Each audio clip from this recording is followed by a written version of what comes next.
Para nos ajudar aqui nesse momento, eu queria chamar duas personagens que estão desde o princípio dessa nossa história do Grupo Esperança Viva, que é a Rita Santos, de Florianópolis, né, e o Rodolfo, carinhosamente conhecido como Bita, de São José dos Campos.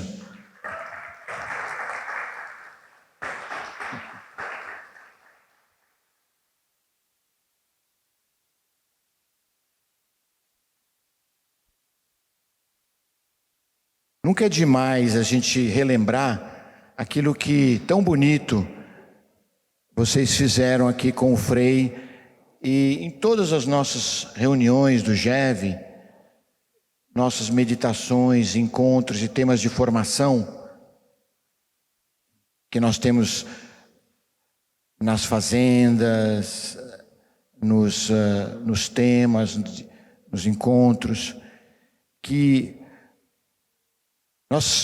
eu até fiz questão, Dom Dino, Rita e Bita, de não preparar muito esse momento, porque a história, ela está dentro dos nossos corações. A história está na nossa memória. Só que acontece que quando Jesus está presente, através dessa experiência de a gente procurar se desligar, né? Como o Frei falou, morrer para as nossas preocupações e qualquer outro tipo de pensamento ou realidade que possa vir à nossa mente que não seja esse momento presente aqui agora. Então, eu peço a tua misericórdia, o teu amor, para que esteja realmente aqui, para que aquilo que nós viermos falar seja até provocado pelo vazio e, como nós já costumamos dizer, pela unidade que você faz, né? Claro, eu aqui subindo para o salão perguntei: Rita, onde você estava mesmo quando nós começamos com essa aventura do GEV? Ela me lembrou, eu não me lembrava. Aliás, a minha memória, ela se realiza mesmo enquanto a gente vai falando e vai contando. Então, estamos todos aqui? Estamos todos aqui? Sim, então. Aí, se aqueles que estão sentados lá no fundo, para a gente poder se enxergar, quiserem vir mais para frente, apesar que estão já se preparando para a confissão, dá para entender. Então, me veio no coração agora de dizer assim: nós estamos no final dos anos 90. Então, com a sua mente e seu coração, vai comigo, faz essa viagem para pouco mais de 25 anos atrás. A Fazenda começou em 1983, a maioria de vocês conhece a história. E quando ela estava completando seus 16 para 17 anos, nós já estávamos mais ou menos num número de 20 fazendas, 20 a 22 fazendas, e estava já na preparação, se não já tinha começado. A Rita depois me ajuda a lembrar, e o Bita, eu acho que sim, a primeira fazenda fora do Brasil, que era na Alemanha, é isso? Muito bem. Então, vocês tentem imaginar que eu na época estava com os meus 20 mais 17, 37 anos. Então, era tudo muito, muito novo, muito pujante, e tudo nascendo, entende? E os convites acontecendo. Só naquela época, de 1999 para o ano 2000, nós estávamos já recebendo os convites para abrir lá com vocês nas Filipinas. Já tínhamos recebido o convite para abrir no Paraguai. Tinha até um convite que foi feito pelo cardeal de Ho Chi Minh, no Vietnã. E no México também já estava muito próximo. Então, existia já todos esses questionamentos do que Deus estava querendo de nós.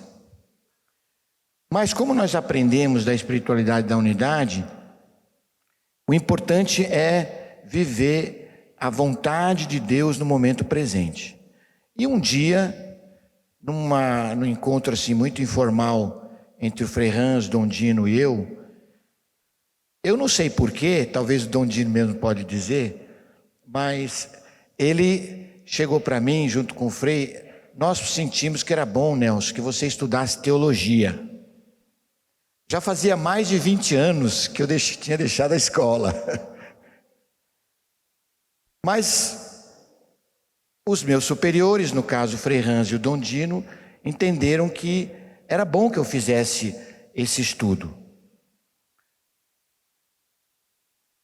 Eu já tinha tomado a decisão de não seguir o caminho dos meus irmãos, da minha irmã, do meu irmão, porque desde que o Antônio me fez aquele pedido, eu preciso de alguém que me acompanhe 24 horas, estava claro para mim que Deus tinha me pedido dedicação total e não me preocupar com aquilo que é legítimo na vida de um jovem, que é fazer faculdade, se formar, trabalhar, ganhar.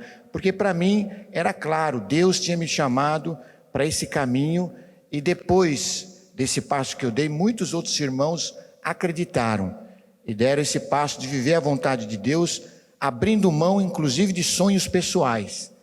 Então, para mim, isso tudo não era mais tema, porque eu e outros irmãos e irmãs, depois já tinha nascido o Centro Feminino, queríamos ter tempo pleno, total, à disposição da fonte inspiradora que eram vocês. Estou olhando aqui agora para os maninhos da formação, né? E até hoje é assim. Mas aí veio essa realidade que também acontece com muitos dos nossos que decidiram dar sua vida para 24 horas estar à disposição, que num determinado momento é bom que se estude, em função mesmo do serviço a essa fonte inspiradora, aos maninhos e maninhas que chegam na fazenda. Então, Nelson, é bom que você faça teologia. Tá bom, obedeço. Significava que eu devia sair fora de Guaratinguetá, porque não dava para eu frequentar um curso como se os nossos seminaristas hoje fazem, que é, como o Padre Luiz fez, que é estudar todos os dias. Então nós encontramos uma alternativa de um curso em Passo Fundo, no Rio Grande do Sul, um curso de férias, que acontecia janeiro e julho. Aí eu logo fiquei contente e vi, bom, Passo Fundo fica mais ou menos a poucos quilômetros de Casca, vou ficar na fazenda de Casca. Aí eu não sei se foi o senhor, Dom Dino, ou se foi o Frei, disse, não, acho que foi o Frei.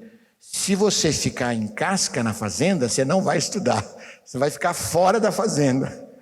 Seria a primeira vez que então eu sairia assim da fazenda, né? Porque então eu estava lá, com os maninhos. Tá bom, mais um ato de obediência. Vontade de Deus é estudar fora da fazenda. E fui morar no seminário de Passo Fundo e frequentar o curso no mês de janeiro. Mas como o coração, quando você tem uma vocação ele arde e você vive o carisma em qualquer lugar que você vai, né? Então, quando eu cheguei em Passo Fundo, eu já identifiquei alguns ex e famílias que tinham passado pela fazenda de Casca. E quando eles souberam que eu estava em Passo Fundo, me começaram a convidar para no final de semana, que não tinha aula, participar de um churrasco, ou seja, ir na família para participar lá. E era um momento de família. Só que essa vida nova a gente vive em todos os momentos, também no momento de churrasco. Então, no momento daquela de família, a gente começou a partilhar as experiências da sobriedade e da vida da palavra vivida fora da fazenda. E eu comecei a assistir coisas que, por viver dentro da fazenda, eu não via. Ou seja, o que estava acontecendo com o carisma da esperança naqueles e naquelas que estavam no meio do mundo, por exemplo, em Passo Fundo, por exemplo, em Tapejara. Até aí eu estava só participando desses momentos do final de semana. Mais ou menos para o final de janeiro, eu estava estudando para uma prova, 11 horas da noite, o Dom Dino me liga, me telefona e diz assim: Nelson, eu sonhei, vou falar a minha versão, viu, Dom Dino?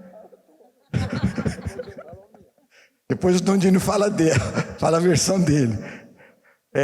Ô Nelson, eu estava dormindo, sonhando, meio acordado, e estou sentindo que deve acontecer alguma coisa para todos aqueles que saem da fazenda e que querem viver essa vida na fazenda. Não podem mais estar dentro, mas querem viver fora. E eu só escutando. E aí, não sei se seria um grupo ou um encontro, mas eu até pensei no nome: Esperança Viva. Depois ele vai explicar por que o nome, né? Deixo para o momento que o Dom Dino vai falar. Quando ele falou isso, eu me arrepiei, porque no dia seguinte nós tínhamos marcado um encontro com alguns ex e familiares numa casa, que eu não me lembro se foi Tapejara ou se foi Passo Fundo. E eu falei: Dom Dino, amanhã vai começar a primeira reunião desse grupo que o senhor está chamando Esperança Viva. Foi assim que nasceu a primeira reunião desse grupo, quando eu me reuni com eles, na casa de um deles, e eu anunciei, disse: gente, o que vai acontecer agora aqui nesse momento é algo que nós não sabemos o que será no futuro.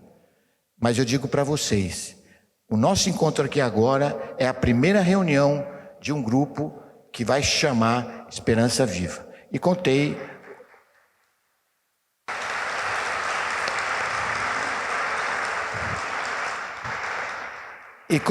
a história do meu telefonema do telefonema que o Dom Dino fez para mim.